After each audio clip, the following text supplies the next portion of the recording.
Bayangin kamu jadi importir besar di China. Kamu sudah siapkan gudang, tenaga kerja, dan logistik buat nerima 300.000 ton kedelai dari Argentina. Semua dokumen lengkap, semua sertifikat beres. Tapi pas barang nyampe pelabuhan, tiba-tiba ditolak mentah-mentah. Bukan karena busuk, bukan karena salah label, tapi karena Bea Cukai China bilang, ini bukan kedelai Argentina, ini Amerika. Kamu pikir itu cuma salah sistem? Enggak. Ini bukan drama komputer error. Ini permulaan dari salah satu skandal perdagangan terbesar tahun 2025. Dan yang bikin serem, China nggak asal tuduh. Mereka datang bawa bukti. Bukan dari kertas, tapi dari protein. Yes, protein. Kedengarannya seperti pelajaran biologi SMA, tapi di sini, ini senjata utama. Sistem bea cukai China punya teknologi pelacakan berbasis AI yang bisa membedakan karakteristik protein dari setiap jenis kedelai berdasarkan asalnya. Dan pengiriman 300.000 ton ini tercatat mengandung 35,1% protein, angka yang khas banget buat hasil panen dari Midwest Amerika, seperti Illinois atau Iowa. Padahal rata-rata kedelai Argentina cuma 34% maksimal. Dan kamu tahu apa yang lebih gila? Karung kedelainya buatan Amerika. Rute GPS kapal nggak sinkron sama rute ekspor resmi Argentina. Jadi walaupun semua kertas bilang Argentina, semua jejak digital dan biologis teriak, ini Amerika. Dan disinilah semuanya jadi makin gila. Pengungkapan ini langsung ngefek ke perdagangan senilai 200 juta dolar. Kontrak dibekukan. Pembeli China panik dan langsung mundur. Argentina ketar-ketir. Mereka bahkan melapor ke WTO, nuduh Amerika melakukan sabotase perdagangan. Kenapa? Karena lebih dari 70% ekspor kedelai Argentina itu ditujukan ke China. Kalau China sudah nggak percaya, habis semua. Petani Argentina sekarang harus membuktikan kacang mereka beneran lokal, bukan produk rekondisi dari ladang Nebraska. Dan ini bukan kejadian satu kali. Akhir 2024, China juga sempat nangkep 200.000 ton kedelai Argentina yang ternyata lagi-lagi dari Amerika. Polanya sama, protein terlalu tinggi, rute GPS aneh, dan karung bekas ekspor Amerika. Itu sudah bukan kebetulan lagi, itu strategi. Dan sayangnya, udah nggak berhasil.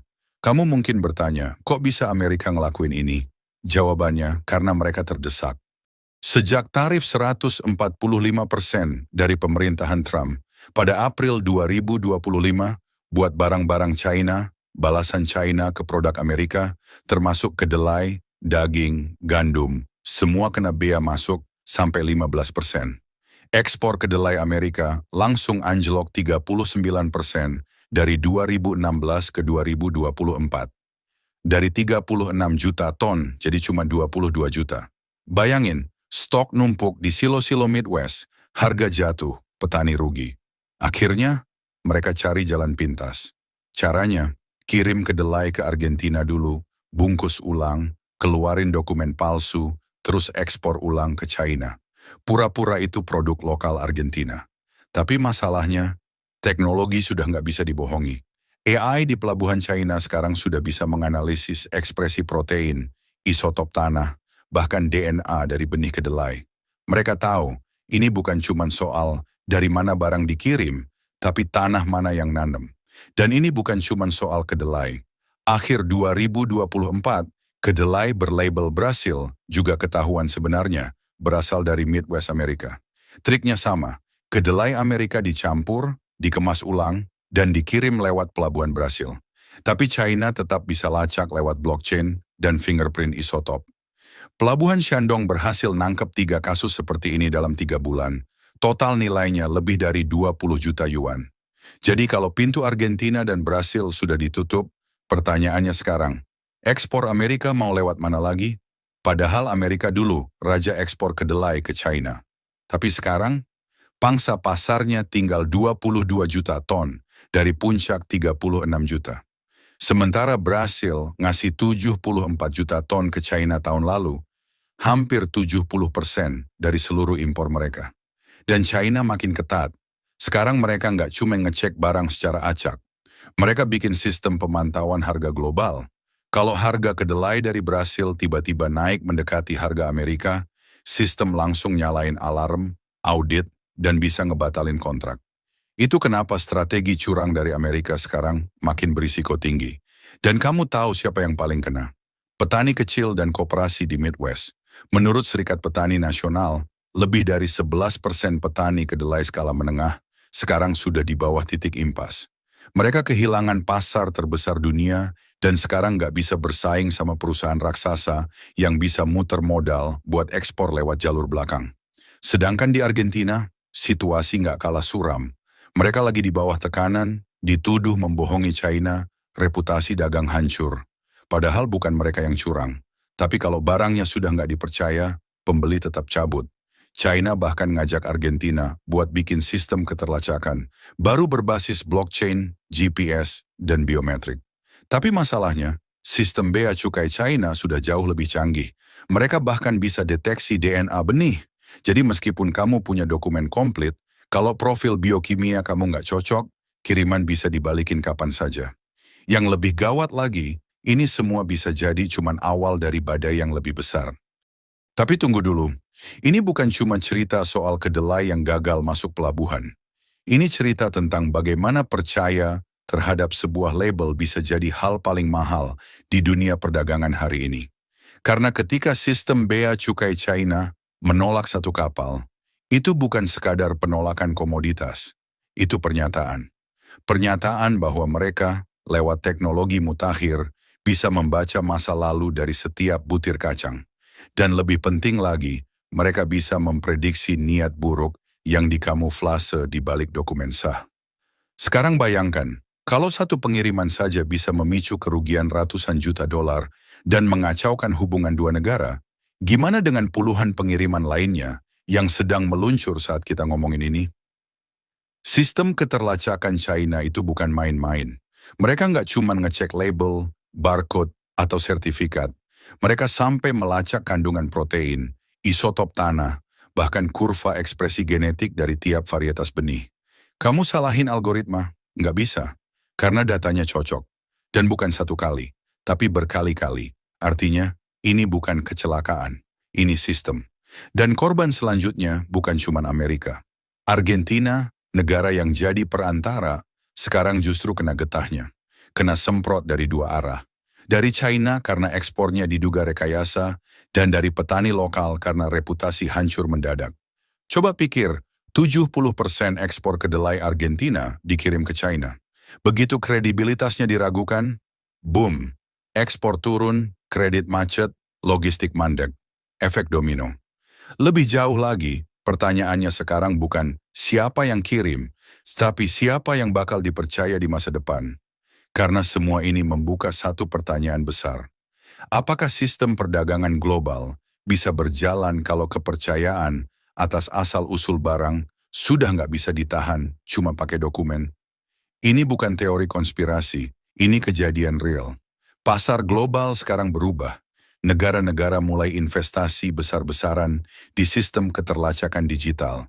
Mulai dari blockchain, sertifikat GPS, sampai biometric lot. Artinya, setiap produk akan punya akta kelahiran digital. Nggak bisa lagi main petak umpet lewat pelabuhan kecil atau ganti karung saja. Sekarang mari kita lihat peta global. Amerika makin terjepit. Akses ke pasar terbesar dunia, China, tertutup perlahan, tapi pasti. Yang naik, Brasil, Paraguay, bahkan negara-negara Afrika Barat. Kenapa? Karena mereka mau main sesuai aturan baru. Mereka mau transparan. Dan China, mereka nggak nunggu. Mereka yang bikin standarnya. Yang paling gila, China sekarang bisa manipulasi harga pasar dunia bukan dengan kata-kata, tapi dengan tindakan. Cuma dengan batalkan kontrak atau lepas stok cadangan, harga kedelai dunia bisa anjlok 7% dalam waktu 72 jam. Kamu ngerti nggak besarnya kekuatan ini? Mereka nggak cuma pembeli, mereka sekarang jadi penentu pasar. Dan yang lebih horor, mereka punya data real time dari semua pengiriman, semua kandungan nutrisi, bahkan rute kapal. Nah, di titik ini, Amerika sebenarnya punya dua pilihan, adaptasi atau hancur. Tapi masalahnya, sebagian besar produsen mereka bukan korporasi besar. Mereka petani kecil menengah di Midwest, yang hidupnya bergantung ke kontrak ekspor, yang sekarang silonya penuh karena stok numpuk, harga anjlok, laba tipis, dan ya, banyak yang sudah mulai gulung tikar. Apa solusi cepatnya? Satu-satunya jalan adalah bangun kembali kepercayaan. Tapi itu bukan hal yang bisa dicapai cuma dengan kirim surat resmi. Ini tentang transparansi dari awal. Mulai dari benih yang ditanam, pupuk yang dipakai, sampai truk yang mengangkut. Semua harus bisa dibuktikan. Dan jangan lupa, di balik semua ini ada satu kekuatan lain yang diam-diam mengintai. Bioteknologi. China sekarang lagi nyusun ulang regulasi approval untuk produk GMO alias rekayasa genetik. Dan tahu nggak siapa yang paling banyak ekspor jagung GMO? Amerika. Kalau kedelai saja bisa ditolak karena jejak protein. Bayangin nanti kalau jagung hasil rekayasa mereka ikut dibedah. Lalu, apa ini berarti akhir dari dominasi Amerika di perdagangan pangan? Bisa jadi. Karena ini bukan lagi soal siapa punya ladang paling luas, tapi siapa yang bisa jamin transparansi dari ladang sampai pelabuhan. Dan kalau Amerika terus main curang pakai negara ketiga sebagai tameng, mereka bisa kehilangan lebih dari sekadar pasar. Mereka bisa kehilangan reputasi. Dan tahu apa yang lebih bahaya dari kehilangan pasar? Kehilangan kepercayaan dunia.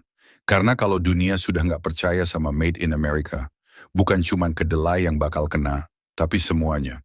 Mulai dari komoditas pangan, sampai produk teknologi, bahkan sistem finansial global. Jadi pertanyaannya sekarang, apakah ini perang dagang atau ini perang narasi? Karena di era digital, yang menang bukan cuma yang punya barang paling bagus, tapi yang punya data paling lengkap. Dan dalam permainan ini, China kelihatannya sudah melangkah jauh di depan. Dan kalau kamu pikir ini cuma tentang kedelai, coba lihat lebih dalam.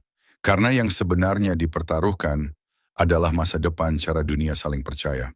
Kalau kamu suka pembahasan seperti ini, jangan lupa like dan subscribe, biar nggak ketinggalan konten lain seputar geopolitik, teknologi, dan krisis global.